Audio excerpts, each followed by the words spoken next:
Heard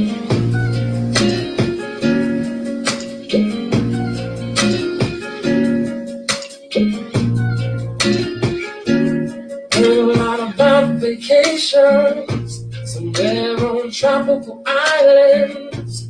I heard about the sky blue waters, the buried treasures and pirates. I heard all of the famous stories, from comic books to mystery. But sometimes the topic gets boring, and I need some sense to set me free. So I took a pen and wrote a series. It's called Company Meets the Lonely. Scene opened up with money in my bedroom. You taking your clothes off as I begin to kiss you. No, no, till you get excited. No, no, come do it again. Now I've flown all other finest jet planes, landing in some other lively cities. Tossed money at the stripper dancers, all because they sure they tickle bitty. Now I stepped out the most expensive car, from private pools to stretch. But material things just don't get me high.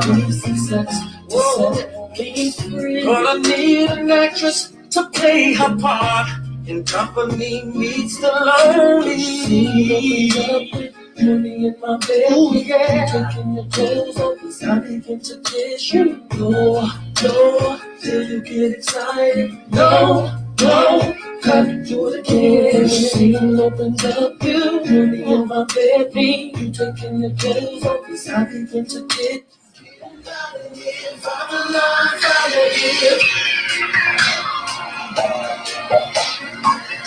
So anybody here, they can come and watch us sit. Up and go and leave us alone. Wait for you to say you never, what you don't do now. Hope you're ready, guess I'm really about to put it down. Tell you never disrespect you. Not tomorrow, but tonight I want to spend it you. Last time, gotta make it last time. But I'm so I'ma be there. I know you gotta say stop when the beat say go. There you go again, that noise is cool. Watch you make your girlfriend.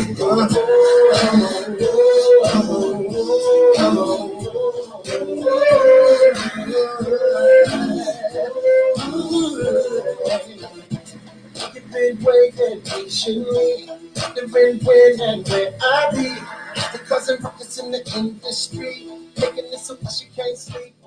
Cause you know till you get excited. Oh, oh, come do it again.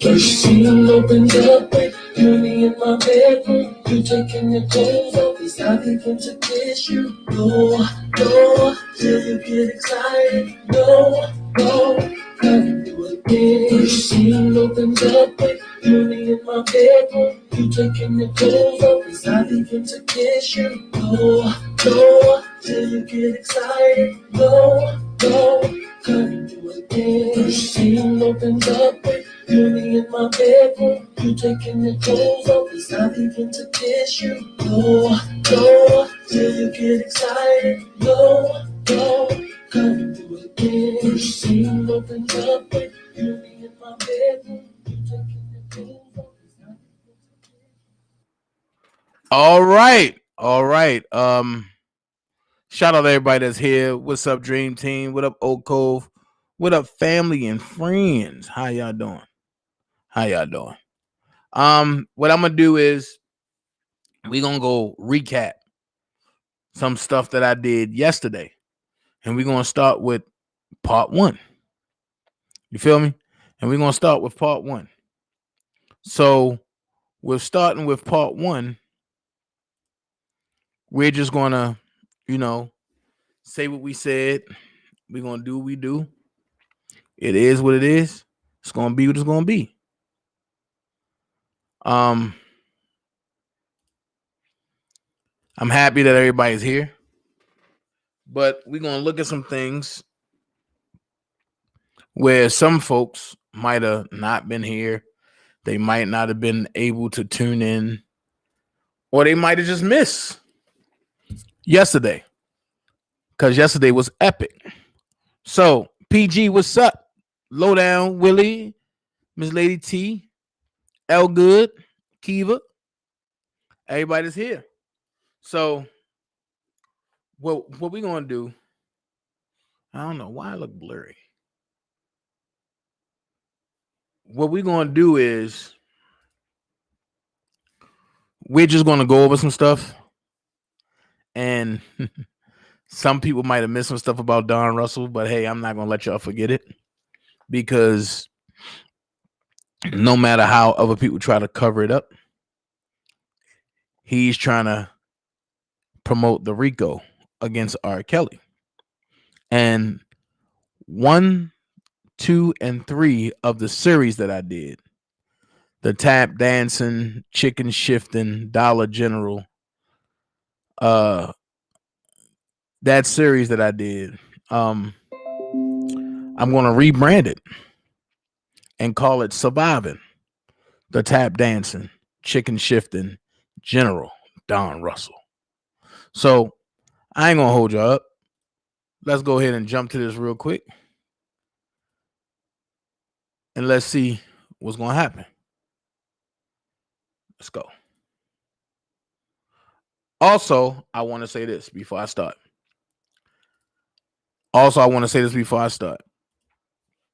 I'm gonna correct something. Don Russell came around Robert July 2018, and between July 2018 and February 2020, which is 2 years, not quite 2 years, but almost 2 years, this man created this much hell for Robert Sylvester Kelly. So either you was just that dumb, or you was obvious. You was sent in to promote a RICO Act. But hey, Dewan, but I want y'all to listen to what I'm saying in this production that I did yesterday that a lot of people found informational and intriguing. Let's go.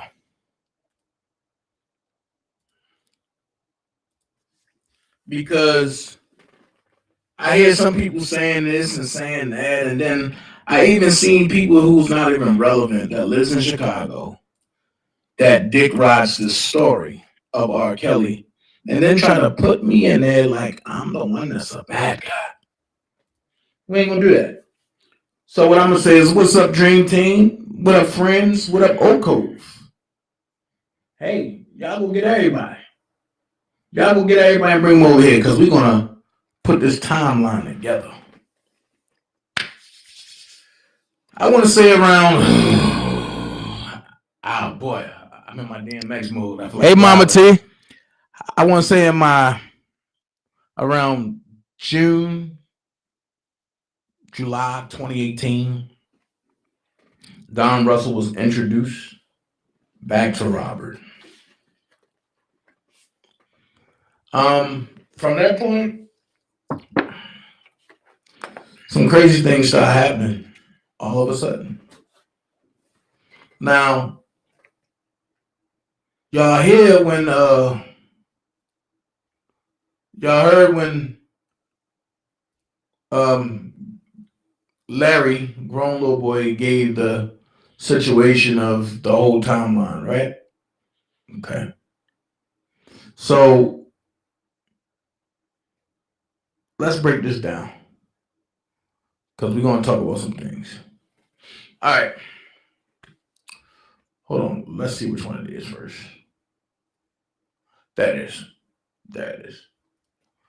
So I'm going to take snippets from different pieces, and y'all going to be able to see where this is going. Because in the beginning, let me send this off real quick. I got an hour before I get it in. So, in the beginning, I guess Don was under this whole elaborate plan that he seen that R. Kelly was down, and he figured he can bring himself in to destroy Robert even more. To destroy Robert even more. So it would have been an easy takedown. And Don Russell words are, I'm fighting for Rob, but if you're fighting for Rob, Don, there's zero evidence for you to prove that you're fighting for Rob.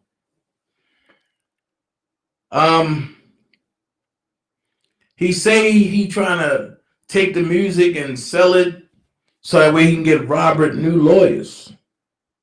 Well, Robert never agreed to new lawyers. Then he sit back and say, oh no, I can do this and do that. But nothing came forth. However, the only thing that came forth is Don Russell's actions.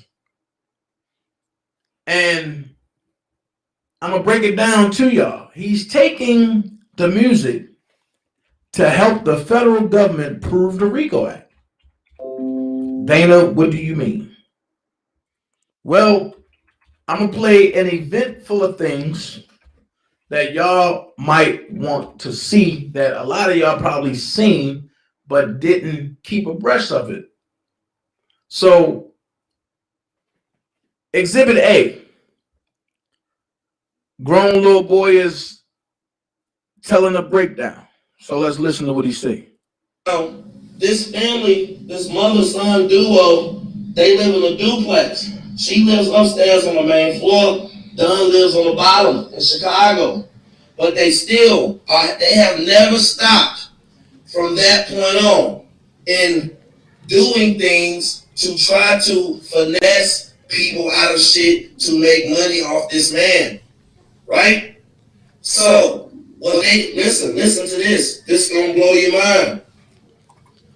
So they're pushed out because R. Kelly's team, they already don't like him. But at the time, they don't know. R. Kelly's team and his lawyers, they don't know anything about Don and Cash and all of this stuff that we be talking about. They don't know it to this day, right? So we're going to come back to that. But I want you to understand this. Bruce is in jail. It's going to blow your mind. Bruce is in jail. So Don and his mother started contacting Bruce on some pen pal shit, right? Because Bruce don't really got nobody. He in jail, you know? And Bruce asked him, say, hey, can I parole out to your house, right? Bruce paroles out to Don's house. Don gives Bruce a room on the first floor, right? And this is fucked up, you know? But the real reason that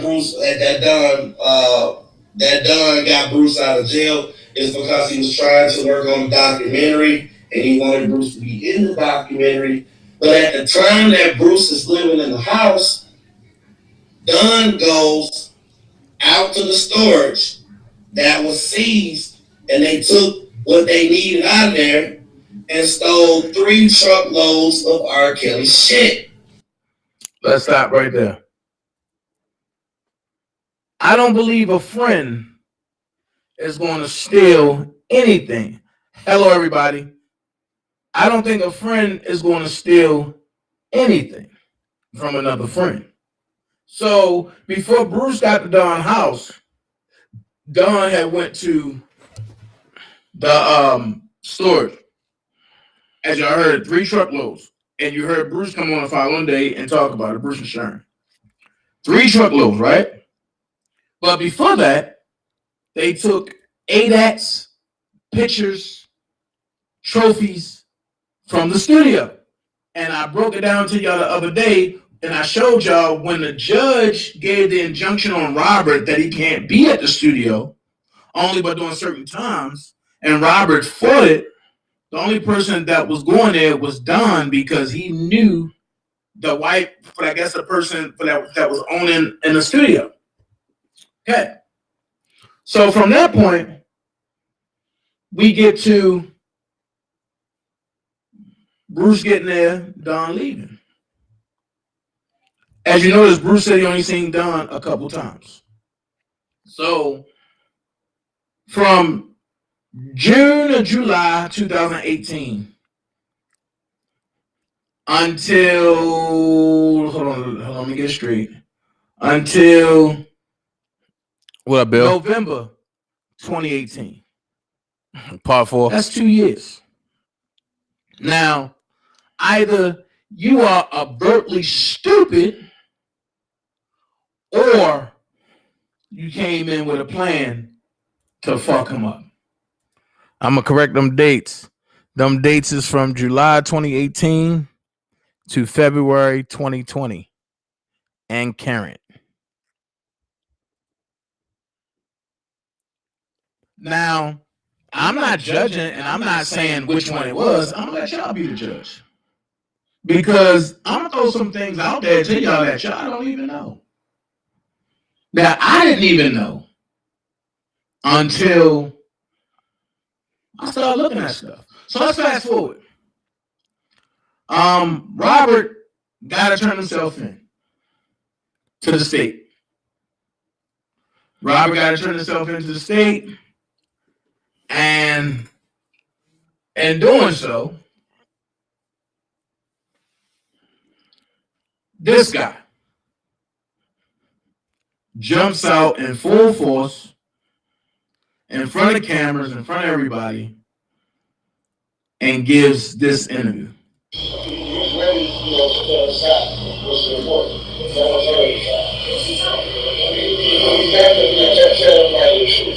You guys are the reason you're inside the story, please not stop the other side.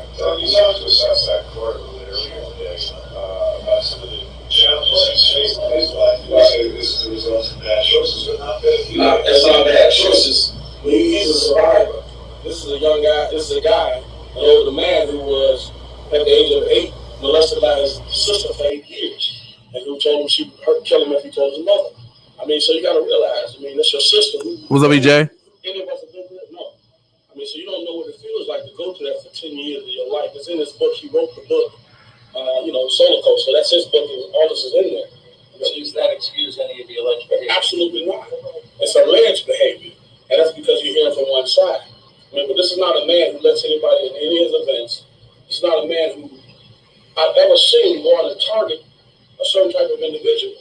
Take my glasses off so I can see him. You were saying he's never targeted young people. That's not him. But to what you were saying he was young and his sister was that age. Does he feel... His sister was 10 years older than him. Right, a teenager. Right. But I'm saying perhaps it's the age of his alleged victim. Right. Say it again. But that's about the age of his alleged victim. Yeah, so what should he do? He should be in the room with the psychiatrist, not police. I mean, and we know how the industry is. If you snort coke, they're going to put that in front of you. If you like women, they're going to put that in front of you. He doesn't call anybody coming to his events. The allegations are very, very young girls. Yeah, but these are women that, you got to think about this.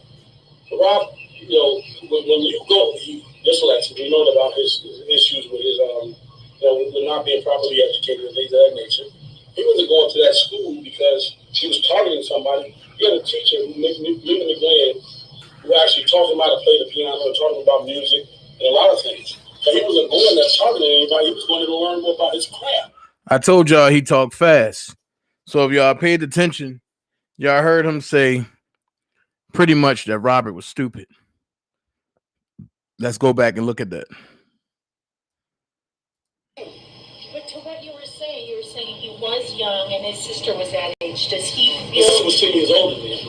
Right, a teenager. Right. But I'm saying perhaps it's the age of his alleged victim. Right. Say it again. But that's about the age of his alleged victim. So what should he do? He should be in the room with the psychiatrist, not police. And we know how the industry is. If you snort coke, they're going to put that in front of you. If you like women, they're going to put that in front of you. You doesn't target anybody coming to his events. The allegations are very, very young girls. Yeah, but these are women that, I mean, you got to think about this. Rob, you know, when you go, this lesson, you know about his issues with his, you know, with not being properly educated and things of that nature. He wasn't going to that school because he was. So he's saying Rob is not properly educated. So at the end of the day, if that's your man, why would you say he's not properly educated? Why would you say that he don't need to be in front of police, which I agree, but then you said that he belonged in front of psychiatrists, meaning that he did it. So which one is it? Is he guilty or is he not? Because you're giving Catch-22's answers. That's what's fueling these publicists. Let's finish. Hold on. Stephen Vargas said, yo, Dana, quick. All this time we thought Don knew Kelly. Why does he continue to act like if he does creating this big ass story, like we wouldn't find out? Wouldn't it be a simple solution to verify with Rob? Facts. And I believe that everybody has verified with Rob. If you listen to what Bruce said, Stephen, Bruce said that Rob told everybody not to even talk to this guy anymore, and because of what he has done. So let's finish. Was targeting somebody. He had a teacher who, Lena McGlynn, who actually taught him how to play the piano and taught him about music. Thank you, Big Baby Purnell. He was going to learn more about his craft. He's perfected his craft. Did he have sex with 14-year-old girls? Absolutely not. That's not what this man wouldn't have anything to do. Is he hypersexual? That's a question you ask him. But that didn't stem from him being someone that goes out to do that. What happened to him? That didn't stem from him being someone that goes out. Question: whether Rob is hypersexual or lower sexual or calm sexual, why would you even bring that up? That's nobody's business. That's what I mean by we're friends like Don, and you don't need enemies. Let's continue. What happened to him put him in that position? You're 8 years old. Somebody's taking advantage of you. What do you think is going to happen? You represent to that. My question is, did he have sex with 14-year-old girls? Absolutely not. Absolutely not. I mean, I can say that I lost my blood. I mean, so if he was sitting here and thinking somebody, I'm going to be around somebody who's targeting young women, I'm not going to do it. I mean, so, you know, for the fact of the matter is, he's not the person that these women that are out here targeting men of high stature to validate themselves. That's just not who he is. What about the videos? The videos exist, but you think about this. Back in those days, Mike Tyson went to jail for what? Time out. We sitting up here saying that the videos is not Rob. This, and this. This nigga go jump out there and say the videos is there. They exist. So what I'm saying is this is an interview that nobody authorized. And I stand corrected once again. This is when Rob came home. So once again, this is an interview that nobody authorized. And he sends signals to the Fed saying the videotape exists. Which also is saying I'm close to Robert. Listen to what I got to say. So my next move, you can bond, you can merge me in with Robert. And that's what we have now. The federal government is trying to merge him, Michael Williams, and Richard Arline to Robert. And Robert don't know none of them. Let's finish. Because he can prove what happened in that room, right? So he's not taking videos because he gets something off of it. He can have sex every day. If he wants to, he's all telling. So you got to think about that. The only way to prove that it was consensual, maybe it was really taken. He wasn't, that's not what he chose, and that's what he was advised to do. I mean, so he's not a bad person. He's not the. So now this pissed me off because now he just said he taped himself to prove that it's consensual. That's not the problem. The problem is they're saying that it's underage girls on the tape. So therefore, if it's underage girls on a tape, Con, you just came out and said, oh, he taped it just to make sure it's consensual. Time out. You can't consent to an underage minor. So either it's true or it's not. I'm standing on the value of Rob have not taped himself or had any relations with underage girls. He had them with younger women, but not underage girls. This nigga sits there and say, oh, he recorded himself to prove that it was consent. Can somebody help me with this? Do this not seem like red flags to the public and signals straight to the federal agent that's watching this? I'm just saying, hey, Lana, I'm just saying, if I'm wrong, can y'all tell me that I'm reaching? You're not feeling well? Okay, I'm gonna pray for you now. Definitely. So, am I reaching or do this sound logical? Because if this don't sound logical, if it's like I'm reaching, I'll stop. So, am I reaching with this? Oh, can y'all put yes or no in the chat if I'm reaching? But it just don't seem right to me. It seemed like he's signaling the feds and he's putting to the press that this fallacy that's not even factual. Said no, okay. Let's finish. The monster everybody's portraying him to be, and you got to think about the agenda of those folks that are targeting him right now. There's two sides to the equation. Everybody's focused on him and on the alleged survivors. Do you think this is extortion? I mean, do research. I mean, you got what is Shanti McGee? He's got 7 felonies for extortion, for bribery, for theft. Why is that rapture? Now, this is how stupid this is. The first name you pull out is Ashanti McGee. That don't make sense. Everybody knows she's in her mid-30s. The problem is not the women. The problem is the ages that the government is putting out there. So you jumping in front of a camera trying to, as we thought, defend Rob, but you go to hurt him even more. And they're going to use this in court. Now, how do you come back from this? You can't. Mr. Kelly, why is Don the Con Coleon doing interviews on your behalf? Robert gonna say, Judge and Donnelly, I can't answer that. I was in Biggs taking the boo-boo. I haven't boo-booed in 3 days. So why is this man speaking? I don't know. I didn't know that he did it. That separates. Well, Mr. Kelly, why was he there? Well, you know, he was just in the area. I know his mom. I don't know him. But we have people around on the internet saying Don Russell is for Rob. No, stop. Immediately. Pineapples. No. You got to separate that.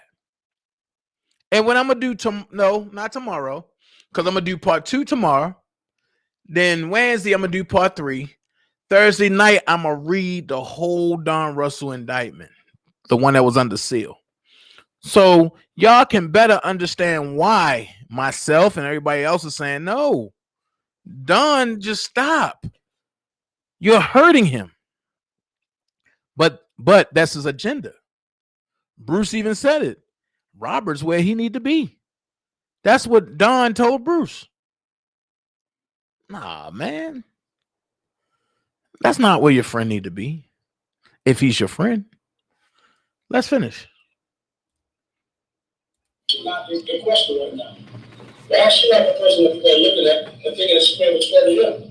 There's some of the other cases of Johanna Pace, who's never been there, producing a marriage certificate. Why should I have by the last night? You brought something and I forgot it. Well, I'm gonna go here. How do you know? Well, no. First of all, I'm gonna ask this question: who the hell is Jahonda? Are you trying to say E Honda or Geronda? Because there is no Jahonda. I don't know who that is. Second of all, and you gotta look at this. You got the crash dummies following him, right? This the same man that said Geronda Pace and Jasmine are sisters. This is the same one that said that Rashonda Landfair is Sparkle's daughter. Wait a minute. Dealing with him, you will have conspiracy theories having you running around the track. Okay. So that means, let's get this straight. Okay, I'm gonna break it down like this. Let's get this straight. So you have Jasmine, Jasmine, who came in, the one that Don Russell pulled the gun on, the one that, was cool with me at one point. You had Jasmine and Geronda. They sisters, as he say. They look nothing alike. Different moms, different fathers. Don't know each other. Never seen each other. So can somebody explain to me how they sisters? Then you have Rashonda Landfair, right? He said that Rashonda Landfair is Sparkle's daughter. So that means, if that's the case, it's some real freaky shit going on. Because if Rob called Rashonda Landfair his goddaughter, right? That means Valerie Landfair is not Rashonda's mama. That means Greg Landfair is sleeping with his sister and Sparkle. That means Rashonda is an incest baby, if that was true. You see the fallacies? Greg and Valerie been married for eons. That's how they had Rashonda. Then the other lie was, he said Sharon Wimbush was in the house and she can vouch that Sparkle is Rashonda's mama. Now, if Sharon Wimbush is in the house and she can vouch that Greg is spanking his sister,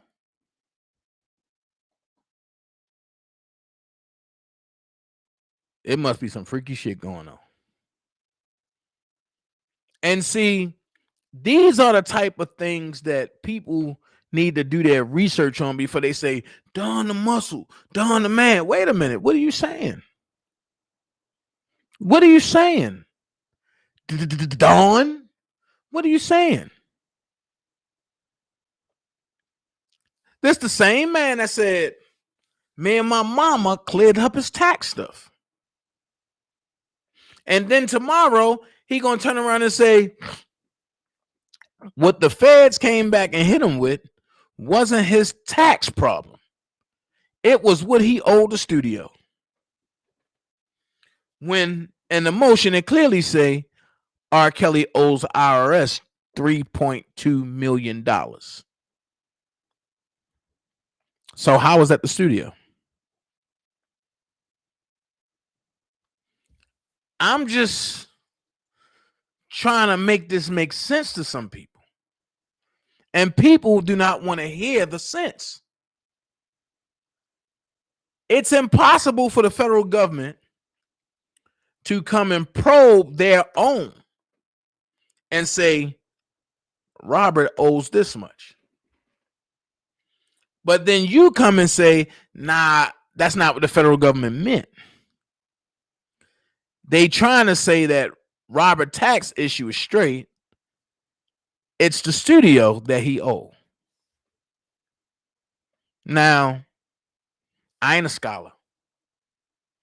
I'm not the sharpest pencil in the box. But I'm far from the dumbest motherfucker on the block.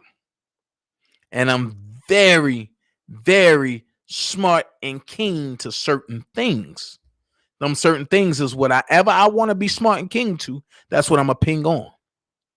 So when you get these type of actions, you have to ask yourself, why am I listening to him again?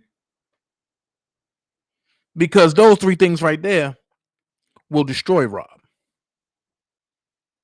Then you got to look at his crew. Look at his front line.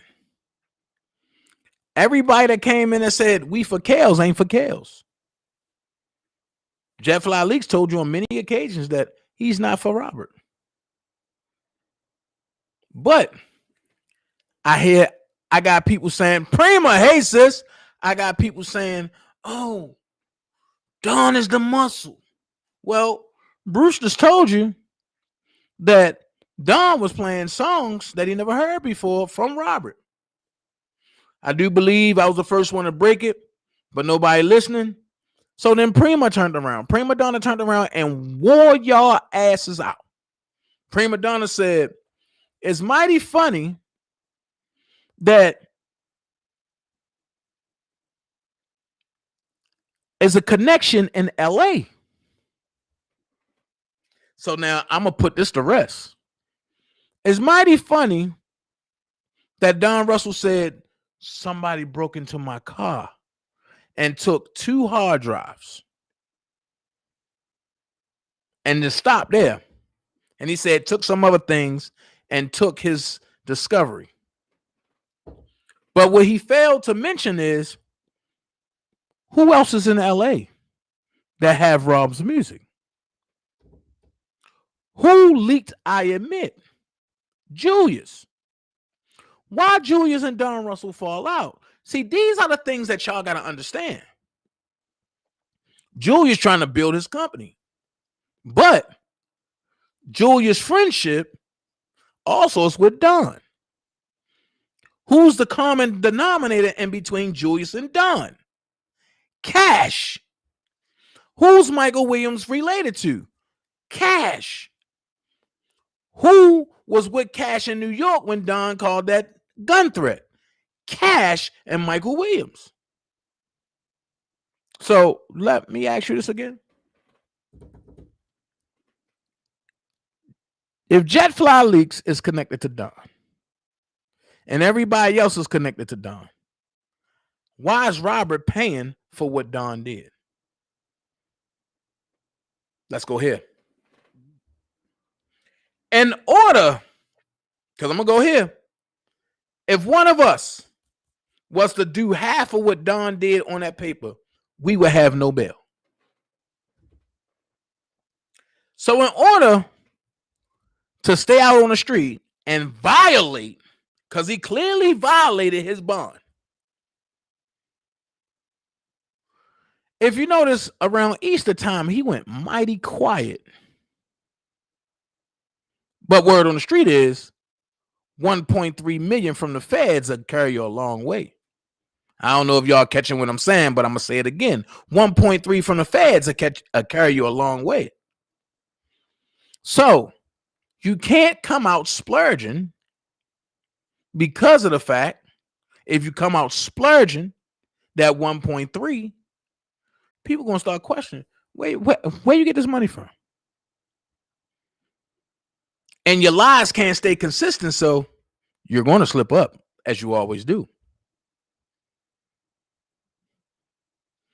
So, to me, it seemed like a collective group, a collective individual, because you have Lindsay, who's saying Julius is Rob's manager.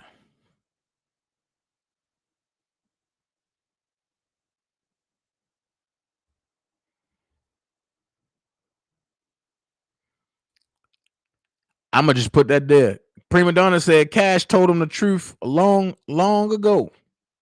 That's why he has his team trying to intimidate her on Twitter, October 2019. Wow.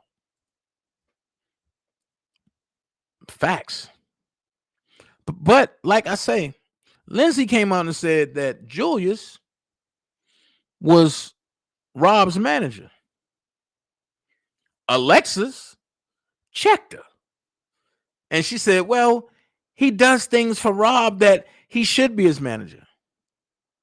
But you can't say that in the public, and especially when you have people who's there with Rob on a daily basis. So you got to understand this.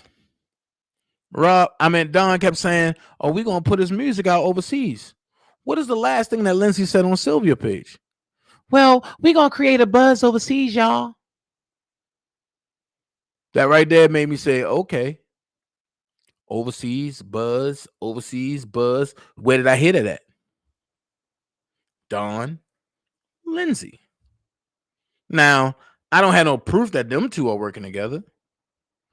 But my mom always told me if the stove is hot, don't touch the eye. So if you got Julius in LA, you got Don in LA.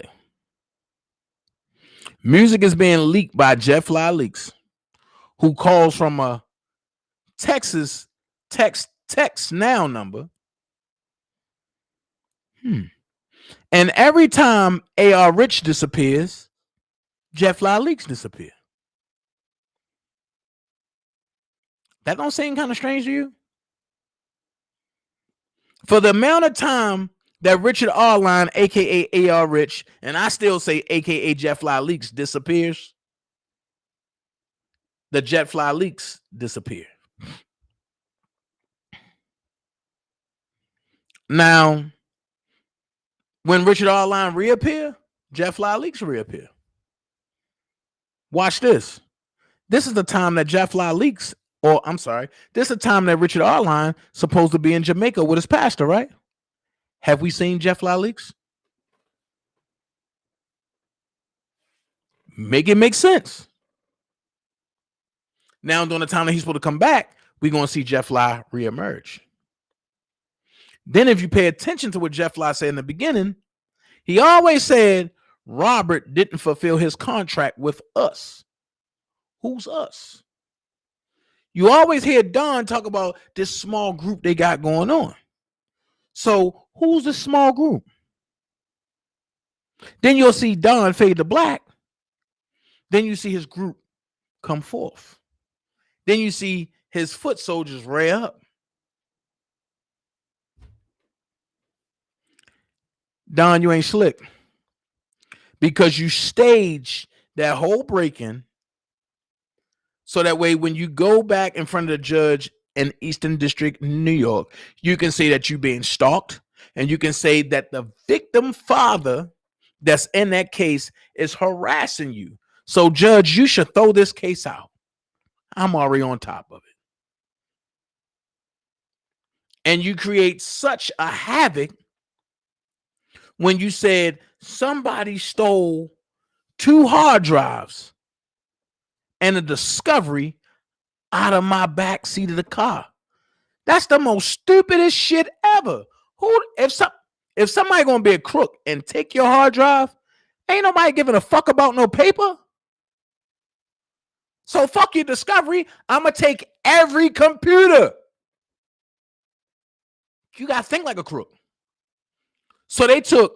So you mean to tell me that Texas Black Diamond painted this story so well that she expect me to believe that people came and took 2 hard drives, 2 computers, left a computer, logged in a computer, emailed Angelo, and then got a response back, and then emailed him back, closed the computer, went past the security, but that's on a computer, and then put the computer back in the car and left?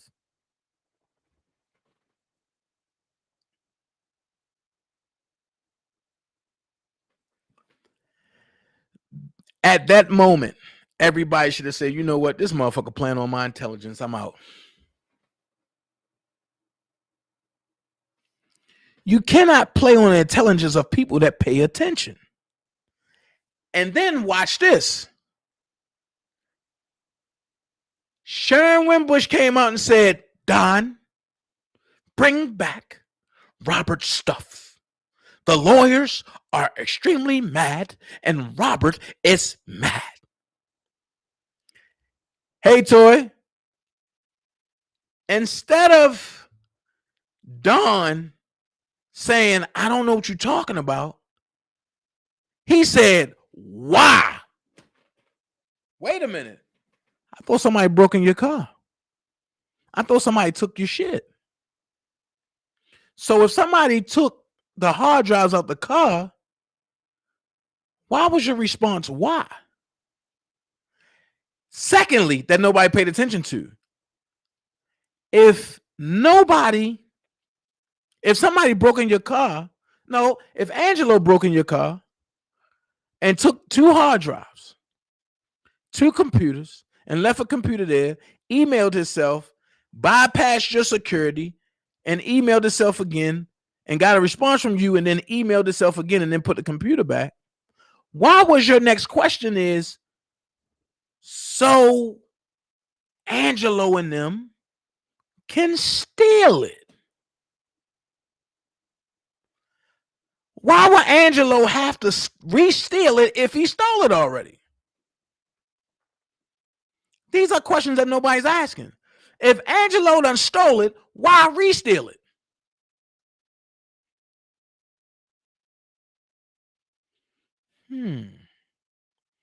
These are questions that nobody asking about. Because I'm going to go here. If somebody stole my computer, right? And I leave and come back and my computer there, I'm not going to go put out another allegation saying that person took my computer because it's back. But why re-steal something that's stolen? That's one thing I want to ask. And nobody, and I put it like this, nobody from the Kel side, the bootleg Team Kel side, aka the Don Russell officials, nobody can tell me why this is going on. Nobody can tell me who stole what.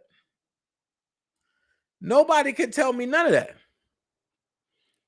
So my question is, if the hard drives and stuff was taken, when was they given back for them to be taken again? I don't think y'all feeling what I'm saying. So what I'm going to do, I'm going to put that communication up real quick. I'm going to put that communication up because I'm completely, and when I say completely, I'm completely lost at the response somebody will give to somebody that stole their shit. I just don't get it. I don't get it. And maybe I'm slow or something, which I doubt that I'm slow at all. But I just don't get, like, why lie to Robert's fan base? Why lie? Why lie to Robert's fan base? Hold on, let me pick it up. Let me get it. Let's see. Let's see. Why lie to Robert's fan base? And if you're going to lie to his fan base, make it believable. I mean, is this it? Let me see. Yep, there it is. That is. Okay. So let's take a look at what Chicken George said.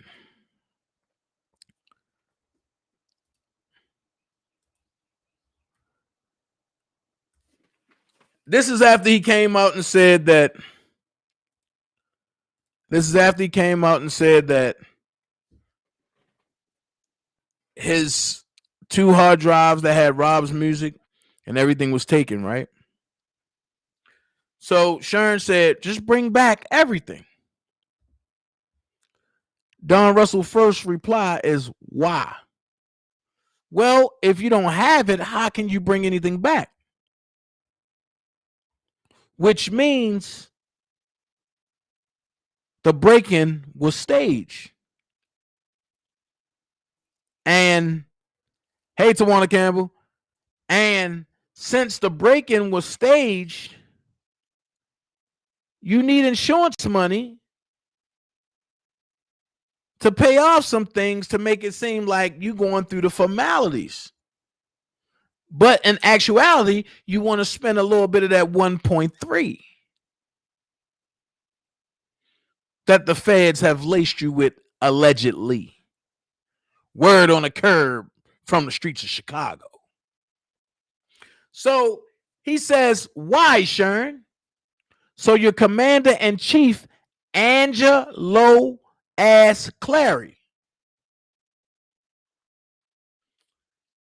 and his den of thieves can steal them. But wait, I thought they were already stolen. So if they were already stolen, how can they be stolen again? Which makes you believe that it wasn't never taken. Then he says, the same way he looted RSK's Trump apartment. How did he even know that the apartment was looted unless you went there? Because from the looks, from the fight and everything, it was boxes packed. It looked like it was people moving in and out, or moving out. I'm sorry. Then he says, hell to the nah. Wait. You done gave confirmation 1, 2, 3, 4. You done gave 4 confirmations that you still have Robert belongings. And nobody broken your shit. Now, this ain't something that I said. So I know Texas Black Diamond them gonna get mad at me, but this ain't what I'm saying. This is what he's saying. So how you gonna get mad at me for the shit he's saying? Then he says, tell this inner circle that you are referring to file a complaint with CPD. Well, I find it funny that you go all the way to California to talk about the inner circle. Because when you're in Chicago, you eating the shit that come out their ass. But okay, we get it. And you gotta show face. You gotta break bad for the internet. Ain't that's what y'all say? The internet. INNER net. Then you said because this alleged theft did take place in Chicago, and because of the participants, the report will surely make its way to a detective's desk. Let's stop there. Because this alleged theft, well, maybe y'all can help me. I got enough women over here. Hey, Queen Christy. And we got enough women over here. We got enough everybody over here. Maybe somebody can help me with this. When you take something that don't belong to you and a person that it belonged to don't give you authority, is that or is that not theft? Now, maybe in this new age, I don't know.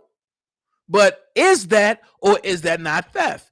If it's theft, please put yes in the chat. If it's not theft, put hell no. Because I want to know the crowd that I'm talking to today. I mean, if you take something from me and I don't tell you, you're stealing from me. And I'm going to break your knuckles. That's just the avenue I come from. I come from that stock where you ask first. You ask. And if a person Want to give it to you, they'll give it to you. If not, they'll tell you no. You ask first. And the problem is, I'm going to go here because I participated in the bullshit. I cussed a lot of people out that I ain't had no business cussing out. I called a lot of female bitches when I ain't have no business doing that. That's not a good representation for Robert Kelly. But I'm human. At the end of the day, Robert fan base wouldn't be so fucked up if Don Russell ain't come in with the lies and orchestrate certain people to run against other people with lies. If Don Russell was really for Robert, if he had the paperwork that he really had, why is Robert still sitting? Why is Robert about to be transported? Somebody make that make sense. Somebody make that make sense. And everybody said for 2.5 years, Dana, you just on Don Russell and you trying to make him out to be the bad guy and this and this. My mama always told me, watch a nigga that talk fast. Watch a nigga that talk fast. So check it. Hold on. Elgood said, are you sending this to the Fed? I don't send anything to the feds, Elgood. That's not my department. Prima Donna said, am I tripping or when? Hold on. I'm going to put it what she said. Prima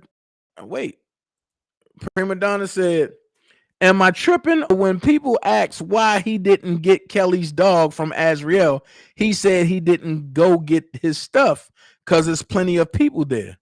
Yet now he has things because he don't want them to have it. Make it make sense. Prima Donna, you're on it. Make it make sense. Because this letter right here, I don't care if you like me or not. If you for Robert Sylvester Kelly, is a certain part of this letter that should make your blood boil. And the part of this letter that should make your blood boil is the part I'm coming up to. And the part I'm coming up to, it says, as a formality, the detective assigned to investigate the alleged theft you are referring to will definitely pay RSK a visit at the MCC to substantiate the allegation described above in your video. If he, here we go, if he, meaning Robert Sylvester Kelly, corroborate your defamation of my character, then and only then will shit get real. So now you threatening Robert. Now you threatening Robert because you took his shit and he want his shit back. So now you're threatening Robert and all your friends. Don is for Robert. Don is this, Don is that. How can you back this up? But wait. Somebody broke in his back window of his car and stole his stuff. That's the lie they was running with. Somebody broke in, not somebody, Angelo.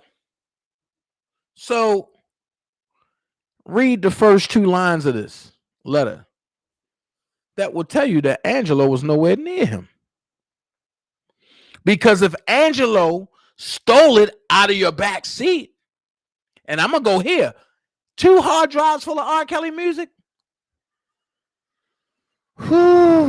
about $2 million a piece.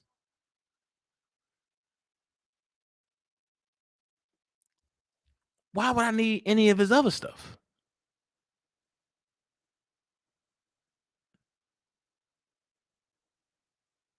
Now, what? Prima Donna on it today. Look, check it. That sounds like the response similar to the $1 million scheme. Thank you. Thank you. And I said it once and I'm going to say it again. I will not promote the Dollar for the King, aka the R. Kelly Defense Fund. And I'm going to tell you why. And every time I do this, I'm always right. When Robert gets to court and y'all find out Don has made it his business to stop anything to help Robert, And everybody gonna say, what could I have done? Think about what was in place to help Robert, but Don had his people attain it. Think about that. I'm not even saying nothing else about it. Think about that. Every lawyer on a case is doing something different now. But if you let them tell it, certain lawyers got fired. Go look at the paperwork. It says retain. And you can't lie on that paperwork. So if you're fired, it's going to say fired or terminated. And then underneath his name, it's going to say fired or terminated. It's not going to say retain underneath. Go back and read the paperwork. It's still there. With Nicole being added.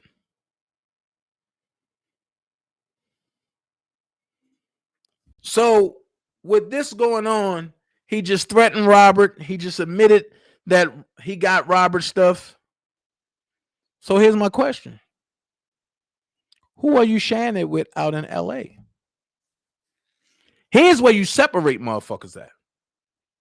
If you in LA and you took 3 truckloads, right? Along with some studio shit. And you out here flaunting this man's stuff around. Who are you partnered with in LA?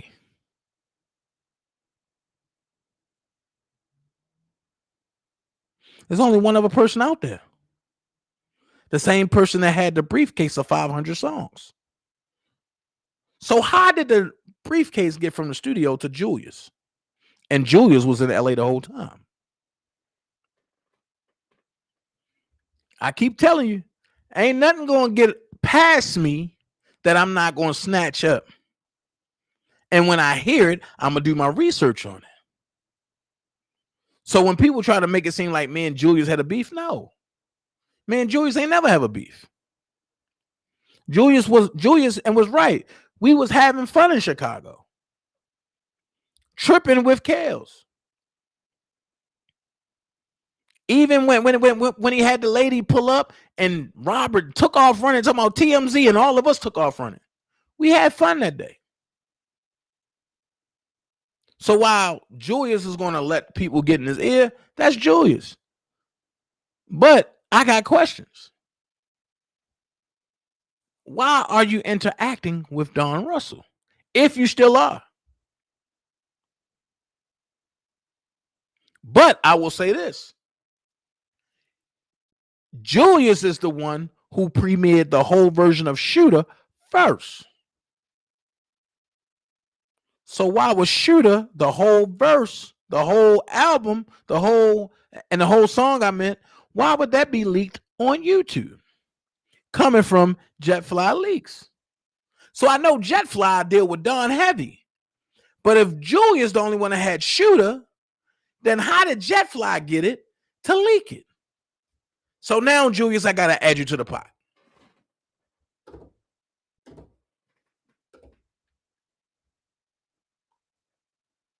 Because I know you had that one song.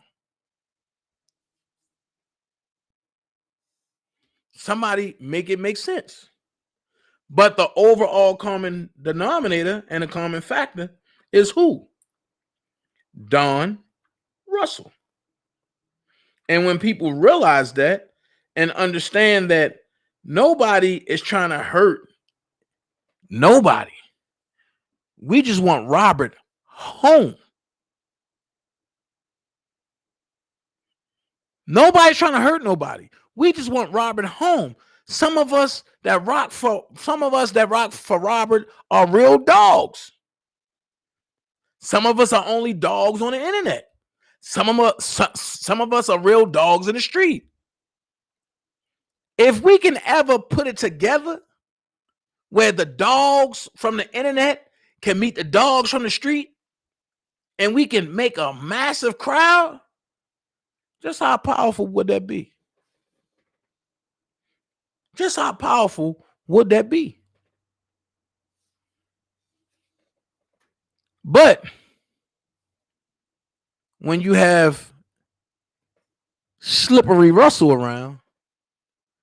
His whole job, I'm going to reach out to that young man at Jeff Fly, shaking my name here. The hell is his pub? Queen Chrissy, no, don't do that. I do not want to see you in no indictment. Don't do that. Please. I'm trying to save as many people as possible. Please. Because while he in that paperwork, trust me, the feds are watching. And now that makes sense when Don went on that platform and said, I don't care if the feds listening to me. I don't care. I'm not pleading guilty. When that happened, I said, okay, is this a facade for the internet? Or is this man really going fucking crazy and messing Rob up all the way around the board, knowing that he's connected into Rob? So I get it. You threaten a movie premiere that was at a federal building with over 130 people there. Now, we seen this play out before, y'all. Last year, when a guy threatened another federal facility and he got no bond and 94 days in jail before he even got to see a judge to arraign him to go see a district judge. Okay. So I got a question. If we seen that happen to a white person, why is Don getting a bond and Robert not? What are you doing for the feds that Robert can't get a bond, but you and your crew got a bond? I don't know if Michael Williams got a bond yet, but I believe it's coming. If they don't give him a bond, he's going to get slapped with a 5 years, which he only got to do 85% of his time, which means he can get out in 4. That's 90. He can get out in 3.5.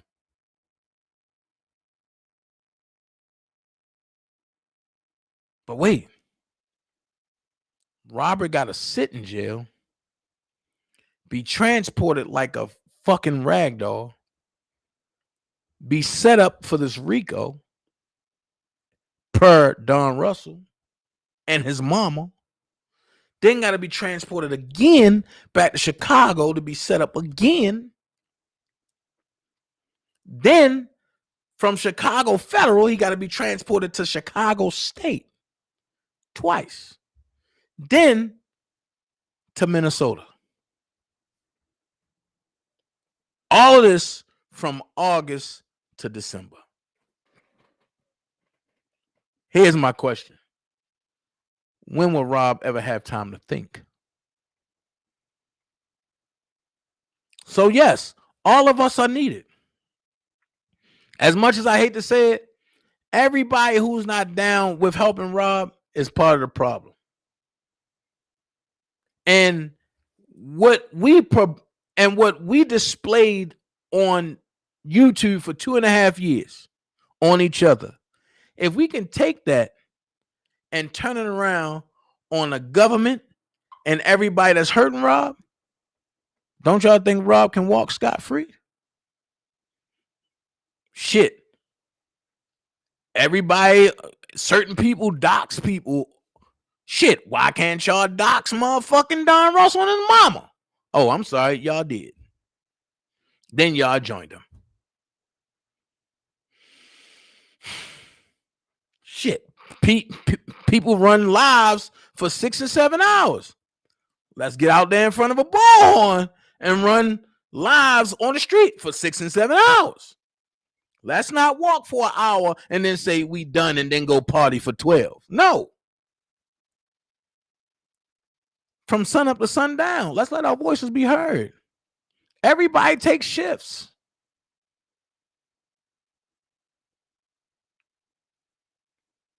I get it. I'm gonna go here. If it's about a Cash App, fuck it. I understand. But here's my thing. From, let's see, because this month is almost over. The whole month of June, this is what I say. And the whole month of June, I challenge everybody. Whatever Cash App you get, send it to any one of his lawyers that you are comfortable with and label it for Robert. There's no way. I'm going to say this because I don't know the exact amount, but I know the last time they probed it, but they said 10,000. I'm going to say, because I know some people have been given, I'm going to say 15,000 right now. However, if everybody give it to whatever lawyer, and you can have your receipt there, because if a lawyer say, oh no, I ain't get it. Oh no, yes you did. Here's a receipt. And if you got to send it to them, I'm going to tell you, don't send it regular mail. Send it certified mail with a green attachment. The green attachment means they need a signature to sign for it. That's how you keep it all down. Somebody from that office got to sign. And you noted for Robert Sylvester Kelly defense. So send it to whatever lawyer you feel comfortable with. Because some people, oh no, I don't like Doug. But Doug been the most vocal and the most transparent. Oh, I don't like Greenberg. Greenberg really don't like a lot of people. Oh, I don't like Nicole. But Nicole barely talked to anybody. Oh, I don't like Tom. Tom definitely don't talk to people. Oh, I don't like Mike. Mike like, okay, I'm working on a case. So now, here's the part. If you don't like the defense fund that's been set up to go directly to the place where the federal government is overseeing, then fine. Send it to your lawyer choice. But there's always a downside to this. And here's the downside. You send it to your lawyer choice, right? That gives the federal government leeway to say, y'all are not sending it to where we probe to see what's going on. So now y'all trying to extort money for Robert. That can potentially bring up more charges, like embezzlement. Now what? Y'all sitting back, oh fuck, damn, that was a dumb move. I said that.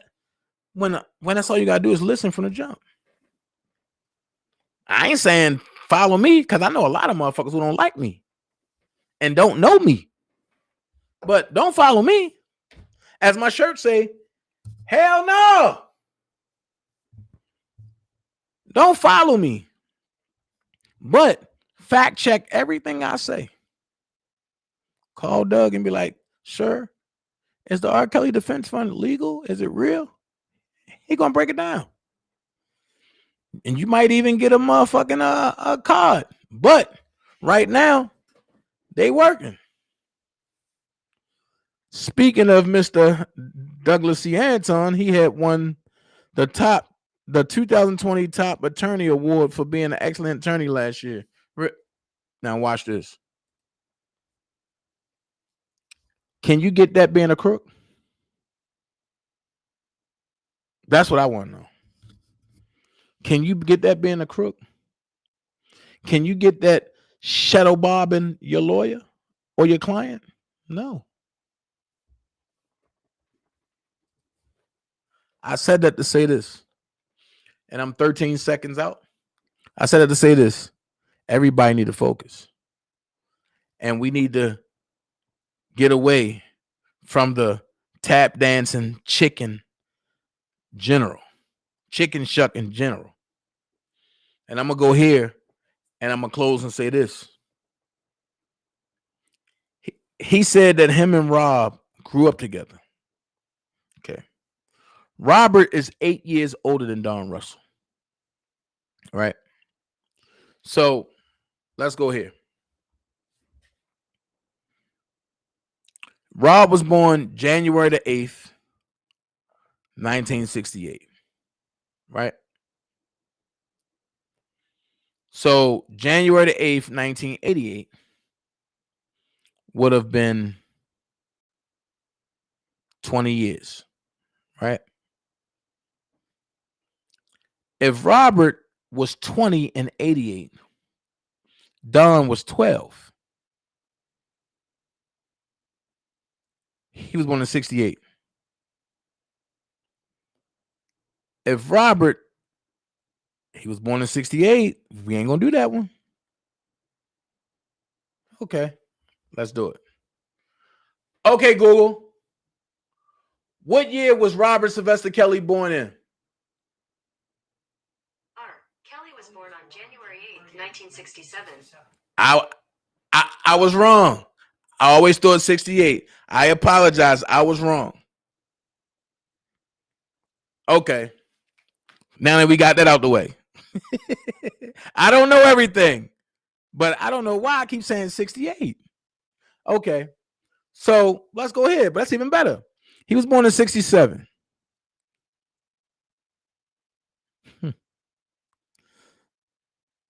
1987, he was 20. Don Russell was 12.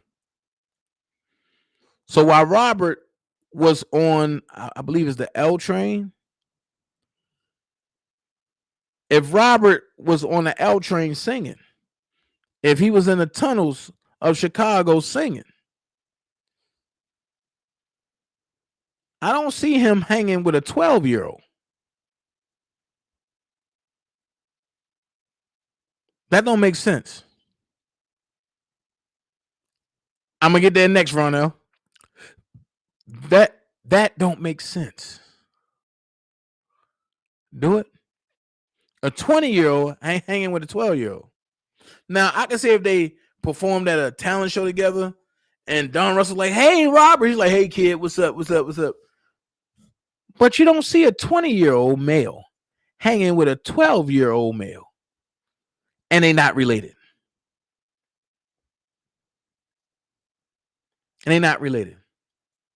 Now, I'm going to read two things to y'all. Because I got some things sent to me last night that I sat back, and I ain't going to lie to you. I laughed my ass off, too. I laughed so hard that I was like, yo, this shit crazy. And here's what I'm going to show you, because y'all know I fact check a lot of stuff. So here's what I'm going to show you. And we're going to get this going.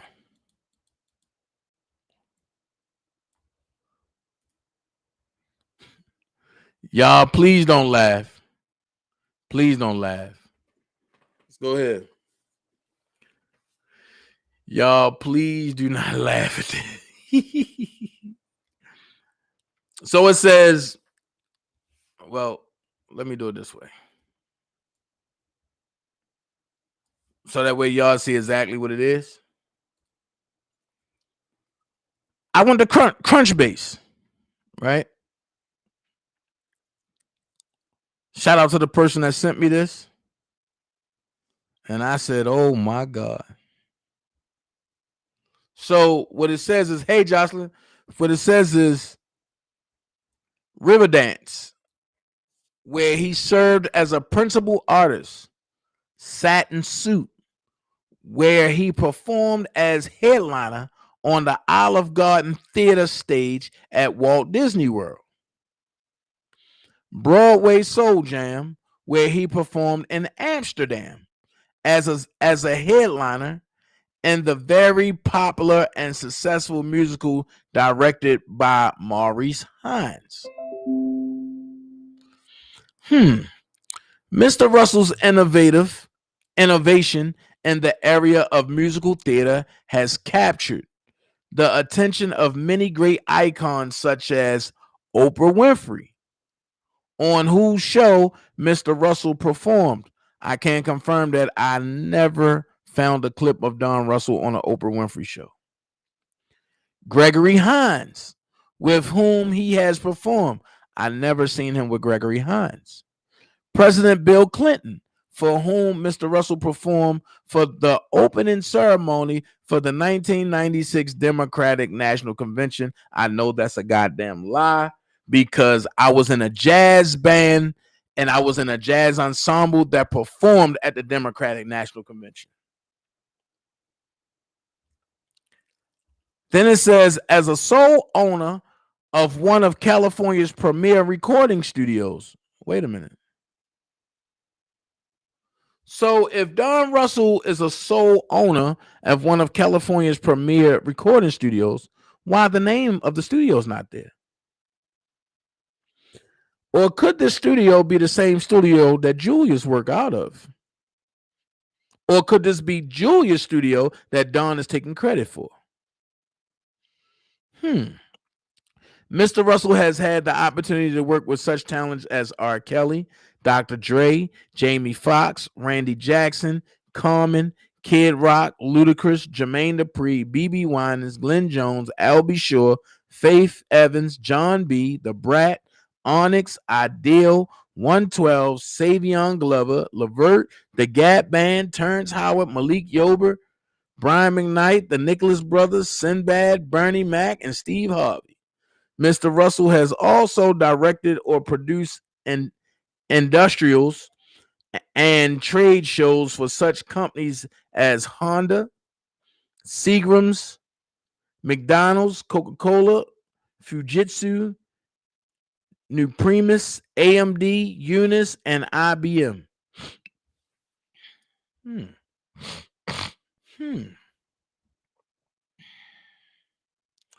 That's kind of weird. That's kind of weird. That's kind of weird. That's very, very, very kind of weird.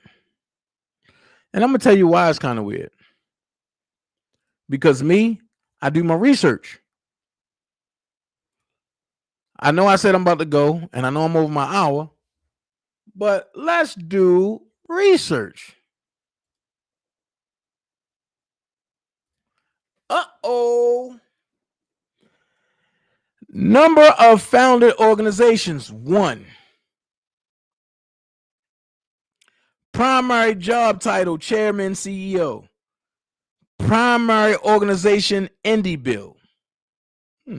Location, Chicago, Illinois. Regions, Greater Chicago area, Great Lakes, Midwestern USA. Gender, male, also known as the Don. Website, www.indiebill.com. Facebook, view on Facebook. LinkedIn, view on Twitter. Mr. Russell has more than 25 years experience and a strong track record of success that includes streamlining operations and maximizing productivity. Prior to launching Indie Bill Corp, he served as president and CEO of Piracy Control Technology. Also, Mr. Russell served as director of marketing at Rockstar Beverage Corporation. There, hold on, let's finish. There, Mr. Russell was responsible for researching and understanding product brand study, demographics, producing promotions to target key areas, conducting product breakouts to maximize productivity, and acting as a liaison between various departments.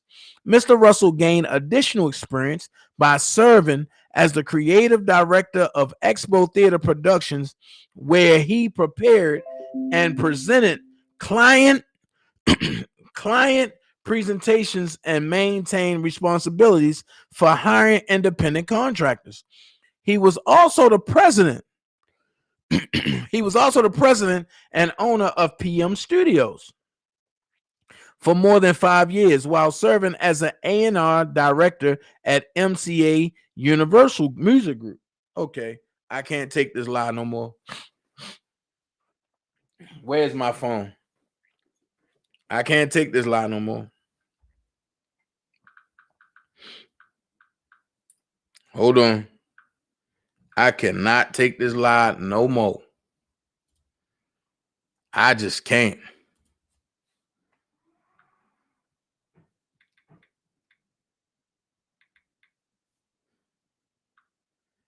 I can't take this lie no more.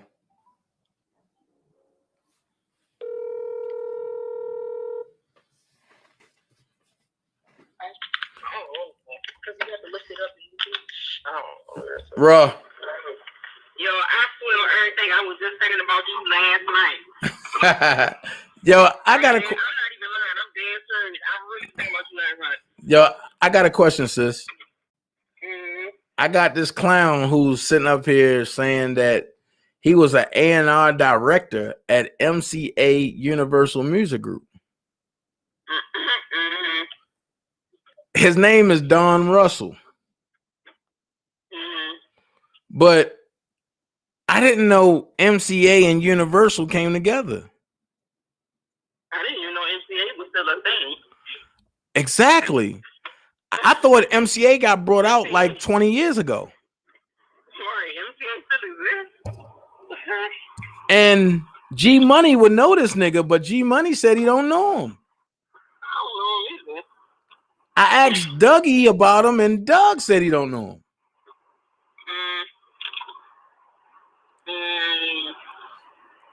But this man said that he was a tap dancer on the Oprah Winfrey show. He was a tap dancer on Oprah Winfrey show. Yeah. He had tap dancer on her show. Right. When did she ever have anybody tap dancing other than Gregory Hines? I don't know. Oh, she had Gregory Hines and she had the nigga from New York. The one that got the dreads. Savion. Man. Yeah, Savion Glover. I just... Yeah. And Savion only worked by herself. He said he worked for MCA. Yeah, MCA / Universal Music Group. He used to work for MCA back in the day. Is that what he meant? You sure that ain't what he said? No.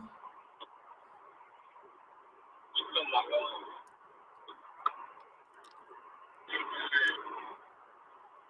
But I'm gonna call you back. Yeah, call me back because I need you to look for some places for me down here. Oh, so you moving down here? Mm-hmm. Okay. We'll see. Okay, cool. I definitely do that. All right.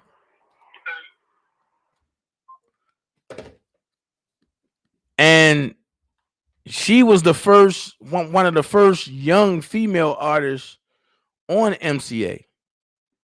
That means she would have had to go through Don to go meet somebody. And you heard her say, I never heard of him.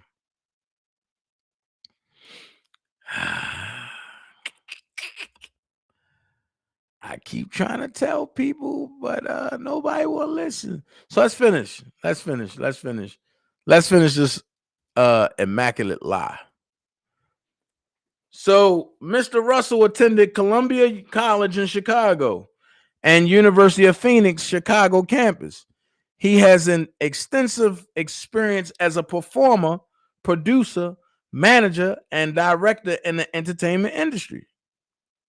He has performed in or directed several notable productions over the last 10 years. Huh? Hold the hell up. He has performed in or directed several notable productions over the past 10 years. Some of his production credits include Riverdance, where he served as a principal artist, Satin Suit, where he performed as a headliner on the Olive Garden Theater, stage at Walt Disney World, Broadway Soul Jam, where he performed in Amsterdam as a headliner in the very popular and successful musical directed by Maurice Hines. Well, here's the question. What is the name of the musical? Oh, Broadway Soul Jam is the musical. Okay. Well, let's see.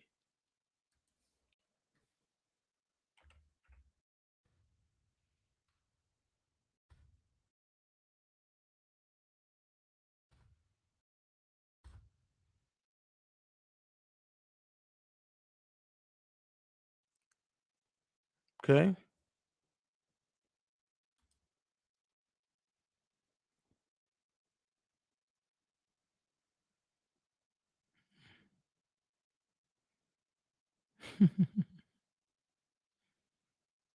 Uh-oh.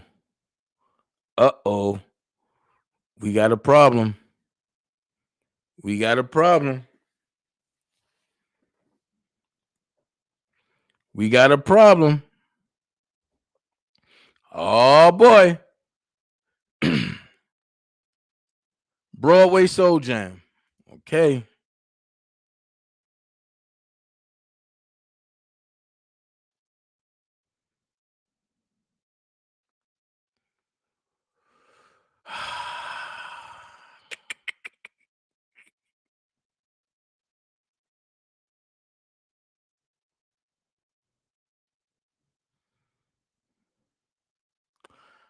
Let's finish this before I go there, because we got a problem. Mr. Russell's innovation in the area of musical theater has captured the attention of many great icons, such as Oprah Winfrey, on whose show Mr. Russell performed, Gregory Hines, with whom he has performed, President Bill Clinton, for whom Mr. Russell performed for at the opening ceremony for the 1996 Democratic National Convention. As sole owner of one of California's premier recording studios, which he haven't disclosed, Mr. Russell has had opportunity to work with such talents. Okay, you got that. So, Indie Build, he's the chairman and CEO. So, the hub names, Great Lakes Digital Media Companies, Midwestern U.S. Media Companies, you see hub names. United States Digital Entertainment Company, okay. Crunchbase Enterprise helps teams find and close deals through automated prospecting, personalized insights, and key integrations. Okay.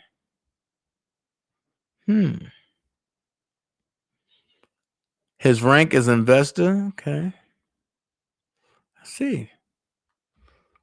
But now I'm about to bust your bubble with something. Watch this.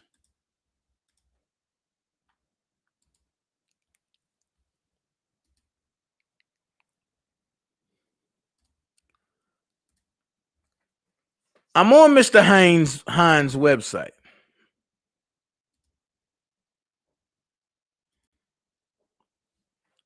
Now, let's read.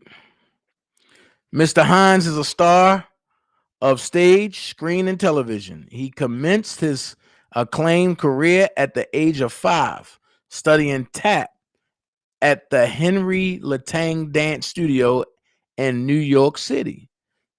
Where did Don study at? See, this is what a resume look like. It's laid out. You don't see that in Don's joint. Mr. Latang recognized his extraordinary talents and was soon choreographing numbers specifically for Maurice and his brother.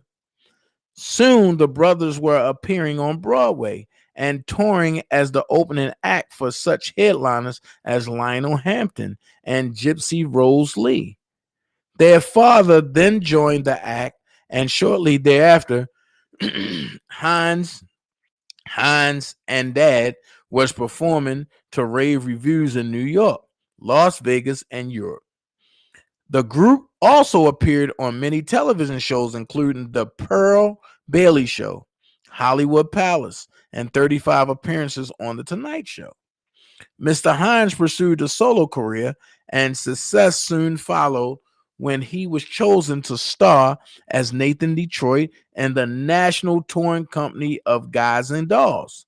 After his thrilling performance, Broadway beckoned, and Mr. Hines created a sensation during the 1978-79 season with his singing and dancing in the hit musical Eubie.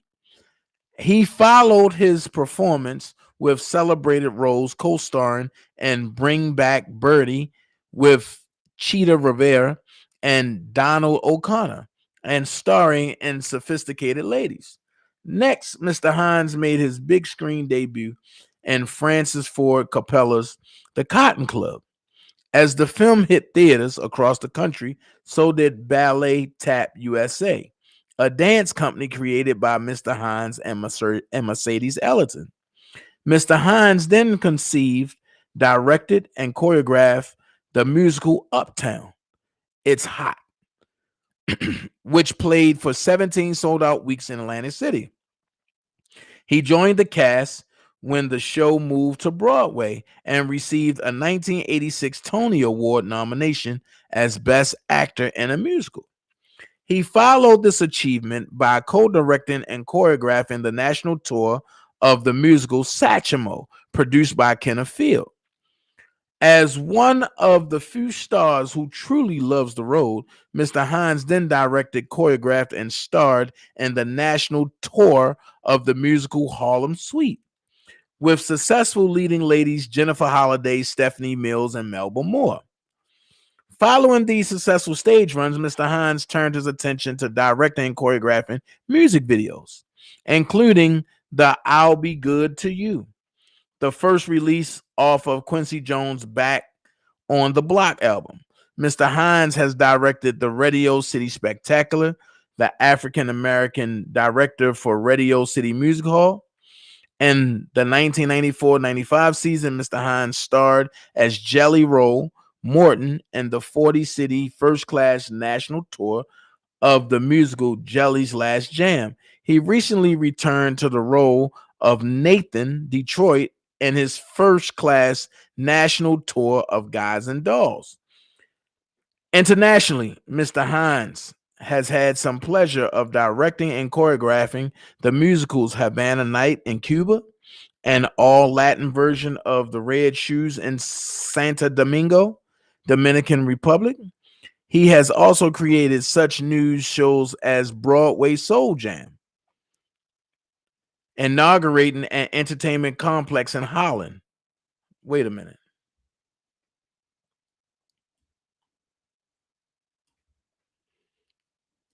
I want y'all to see that.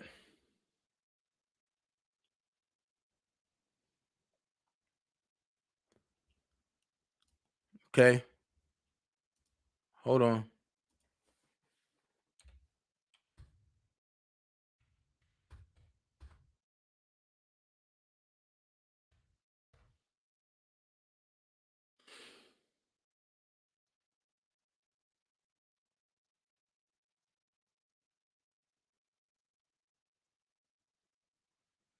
Okay. Go ahead. Create new shows such as Broadway Jam, Soul Jam, inaugurating an entertainment complex in Holland.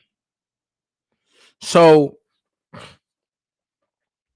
this means that he created the new shows such as Broadway Soul Jam, inaugurating an entertainment complex in Holland, meaning that his stuff was on Broadway, but people were so blown away by it that it inaugurated an entertainment complex, meaning that it entertained, it pretty much started a whole tap dancing school out there. So this was in when? Hold on. Let's see what year this is in. Hold on. Because, see, I do my research.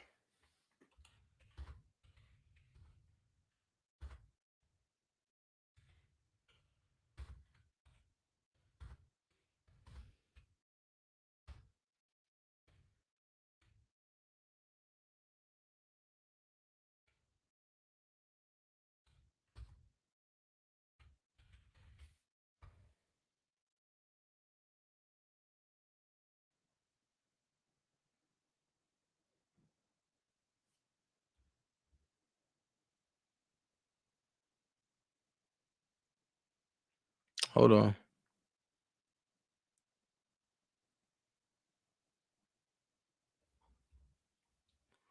Let's see.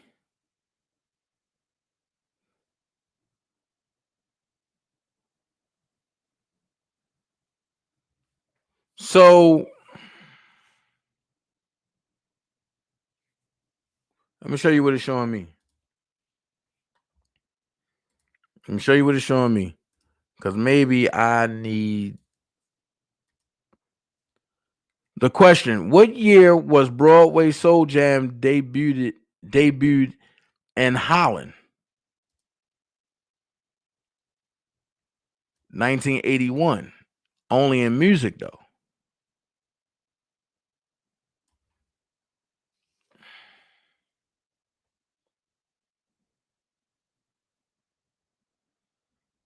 So if it debuted in Holland in 1981, here's where I'm starting to have a problem at. If it debuted in Holland in 1981, Robert was born in 67, 68, 69, 70, 71, 72, 73, 74, 75. That means Don Russell was born in 75, right? I got a question. So Don Russell was 6 years old in Holland in 81? Something seems fishy to me. Hold on.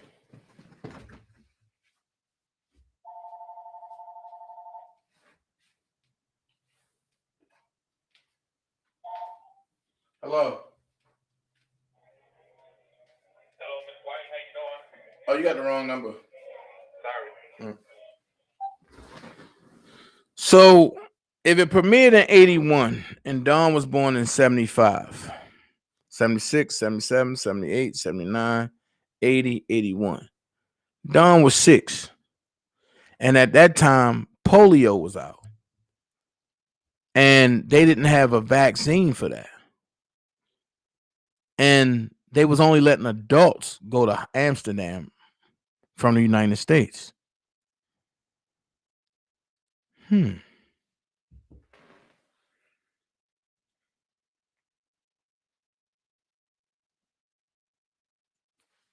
Only thing I'm gonna say is make that make sense.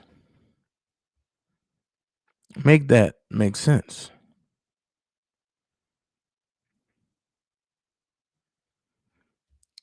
Like I told you, I do my research.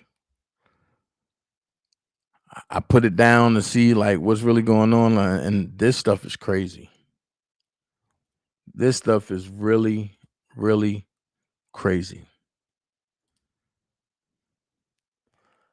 Also, I'm gonna ask this question. This gonna make a lot of people trip.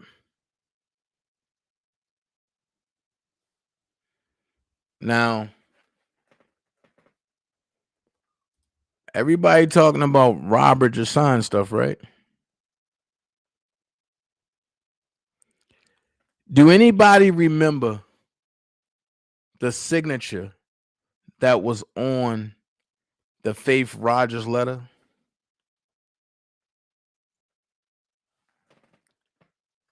Right, love yourself. We might be talking about another Don Russell, but not this Don Russell.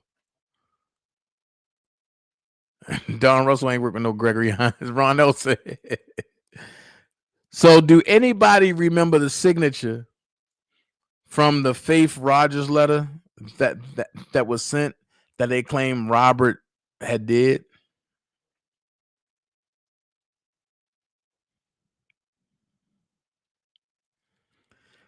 Nene, I don't think he even knew Robert as a kid, because when Robert was 20, he was 12. So if he was 12, how was he tap dancing with Robert? Make it make sense. But do anybody remember the signature that was on the Faith Rogers letter?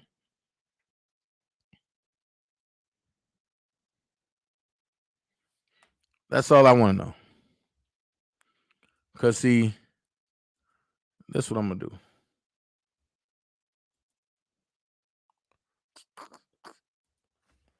Hold on.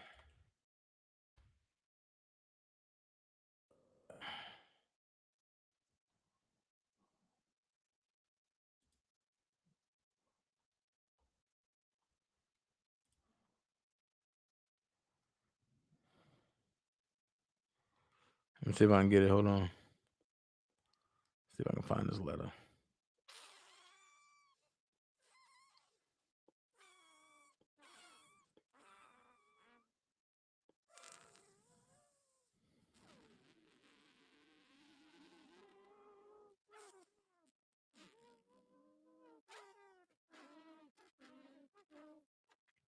Let me see.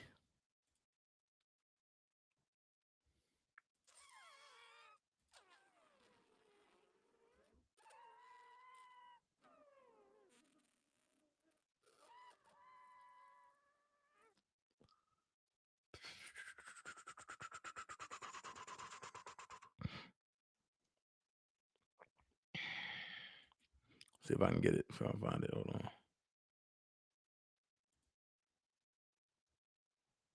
Okay.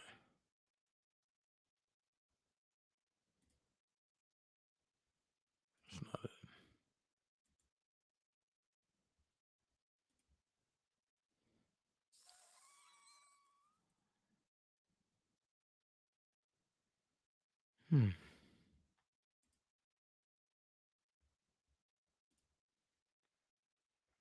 Okay.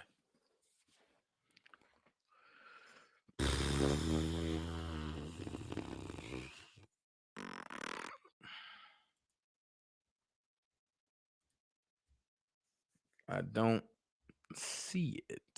I mean, I would have to go do some digging. But do anybody remember? Do anybody remember the signature that was on there? Chris Starr, you you say you do.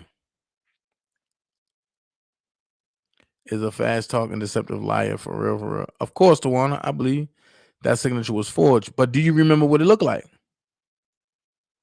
By the way, Dana, I know you on a different subject, but just to let you know, Larry live and talking about the Aaliyah situation. Dude still dogging it, shaking my head. I see what he said, then I'm gonna jump back on there. Okay. Well,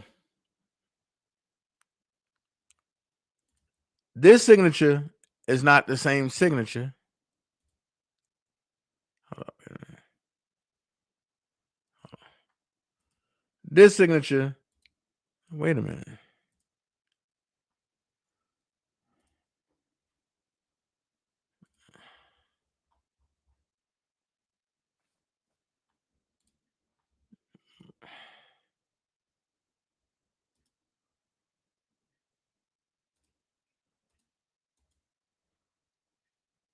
Inbox. Hold on. Okay. Download. There we go.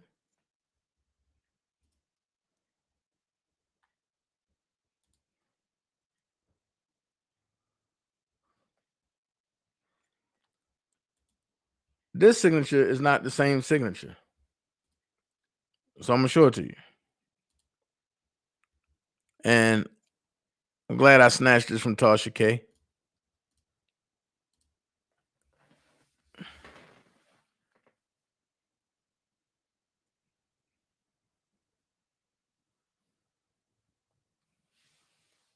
But this signature is not the same signature.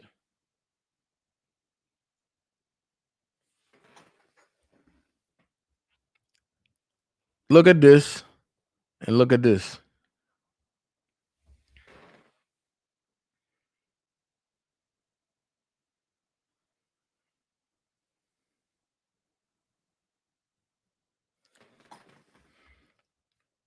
Let me see if y'all can see it. The signatures are different. Hey, Sky Zone. Sky in the building. The signatures are totally different. And that's a different signature from the Faith Rogers joint. So I'm lost. How can Geronda say that Robert is signing anything when we know this not him? This can possibly be him, but we know that's not him neither. Let's make this make sense. Then if you, I'm going to blow this up. Hold on.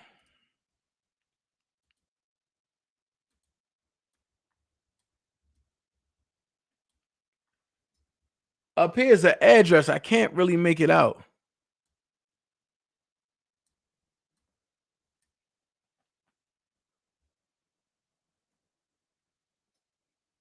Wait a minute.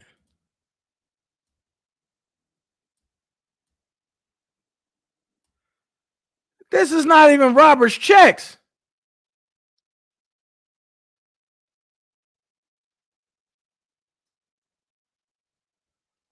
Hold that thought. Let me.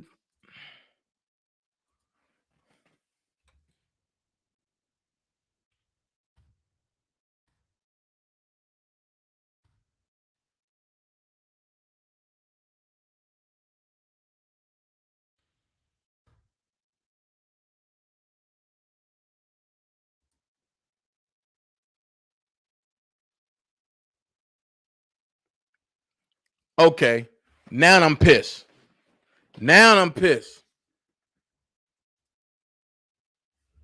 The address on here, right, says 19746 Government Parkway, FLOSS MORE, Florida. That's what this say, right? Now watch this.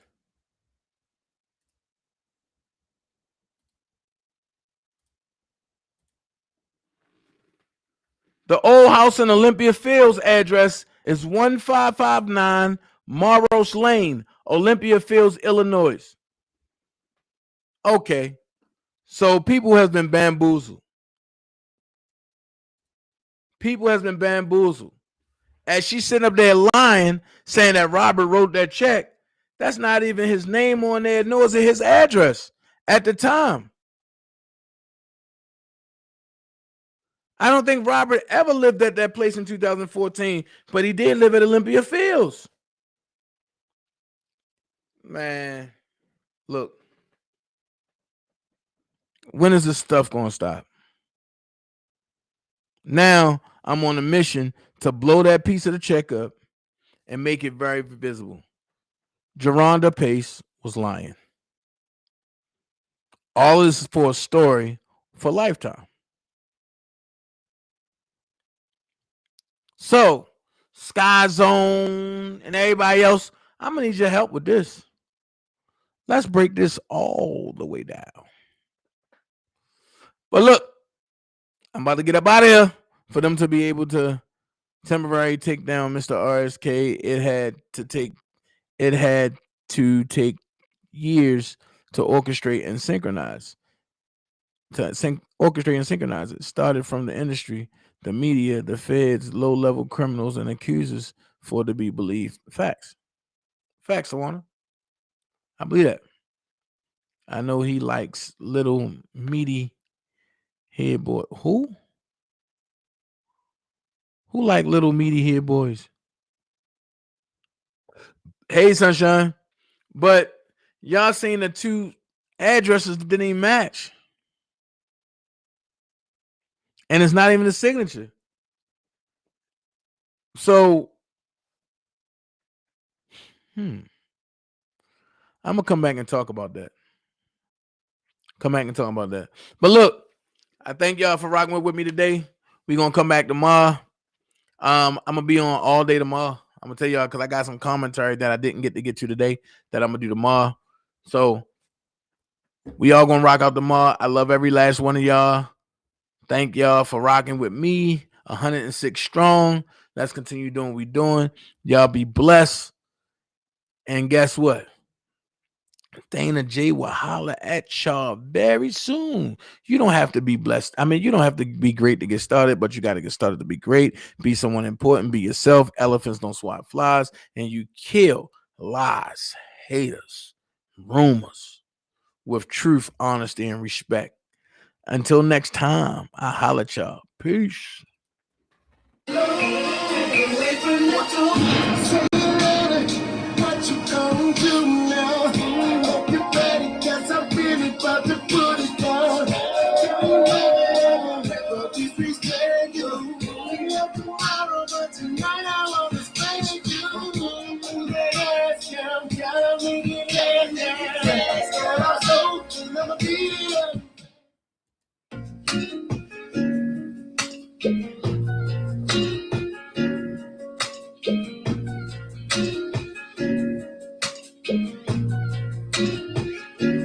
Heard a lot about vacations, somewhere on tropical islands. I heard about the sky blue waters, the buried treasures and pirates. I heard all of the famous stories, from comic books to mystery. But sometimes the type of gets boring, and I need some sex to set me free. So I took a pen and wrote a series.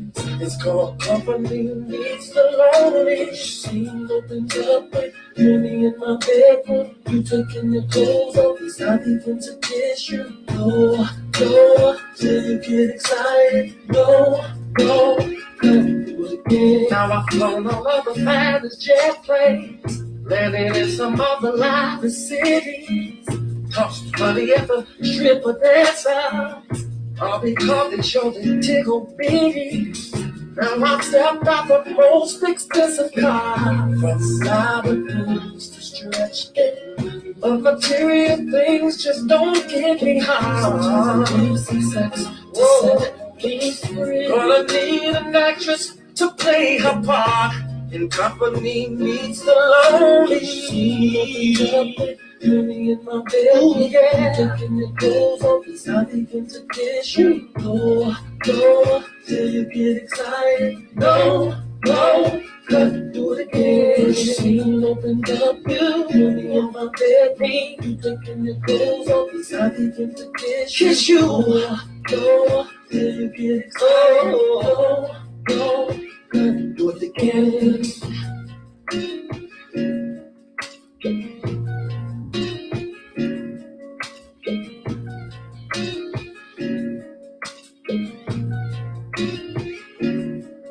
First scene opened up with me in my bedroom. You taking your clothes off as I begin to kiss you. No, no, till you get excited. No, no, gotta do it again. First scene opened up with me in my bedroom. You taking your clothes off as I begin to kiss you. No, no, till you get excited. No, no, gotta do it again. First scene opened up with me in my bedroom. You taking your clothes off as I begin to kiss you. No, no, till you get excited. No, no, gotta do it again. First scene opens up.